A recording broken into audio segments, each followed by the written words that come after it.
এবং এই নিয়ে আর বিস্তারিত তথ্য আপনার কাছে কি আছে?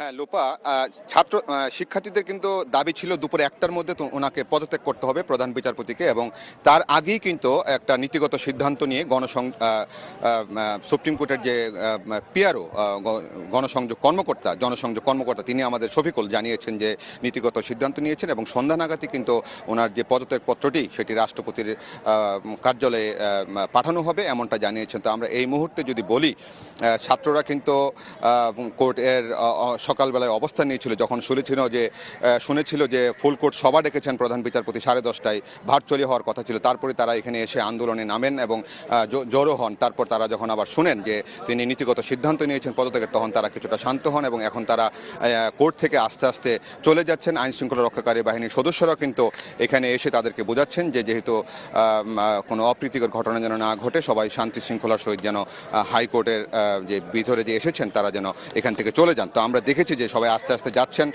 অনেকে এখানে আলোচনা করছেন যে তাদের সব দাবি মানতে হবে এবং কোনোভাবেই আপিল বিভাগের বিচারপতিরা কিন্তু আর কার্যক্রম চালাতে পারবেন না। আমি যদি কিছু তথ্য জানাই, এই মুহূর্তে কিন্তু আপিল বিভাগে যারা আছেন 7 জন বিচারপতি ওবায়দুল হাসান প্রধান বিচারপতি, তারপর আছেন বিচারপতি এম ইনায়েতুর রহিম, জাহাঙ্গীর হোসেন, বিচারপতি আবু জাফর সিদ্দিকী, শাহিনুর ইসলাম, কাশেফা হোসেন, আশফাকুল ইসলাম।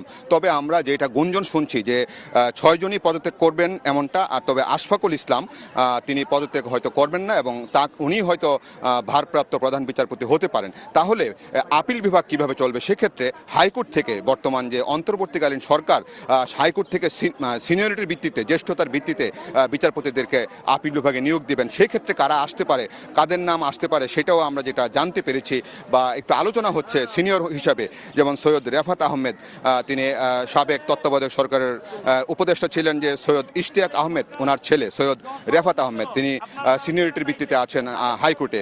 তারপর আছেন বিচারপতি AKM আসাদুজ্জামান, বিচারপতি জুবাইর রহমান চৌধুরী, বিচারপতি মোহাম্মদ আতাউর রহমান খান, সৈয়দ মোহাম্মদ জিয়াউল কবির, শেখ আব্দুল আওয়াল, মামনুন রহমান।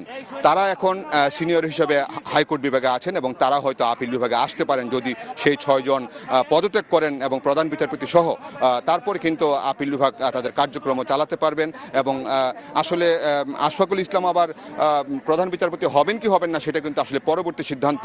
ভারপ্রাপ্ত প্রধান বিচারপতি হিসেবে হয়তো দায়িত্ব পালন করতে পারেন, অন্যরা যখন আপিল বিভাগে আসবে তারপর হয়তো চূড়ান্ত সিদ্ধান্ত হবে যে আসলে আপিল বিভাগের প্রধান বিচারপতিটা বাংলাদেশের কে হচ্ছেন। তো এই অবস্থার মধ্যে দিয়ে যাচ্ছে। এবং আরেকটা জিনিস হচ্ছে যে এখানে আমরা দেখেছি কোটা আন্দোলনের সমন্বয়ক আসিফ মাহমুদ এবং হাসনাত তারা এসেছিলেন এবং আরও অনেকে এসেছিলেন। তারা যেটি বলছেন যে এই বিচারাঙ্গনে বিচারের নামে যে প্রহসন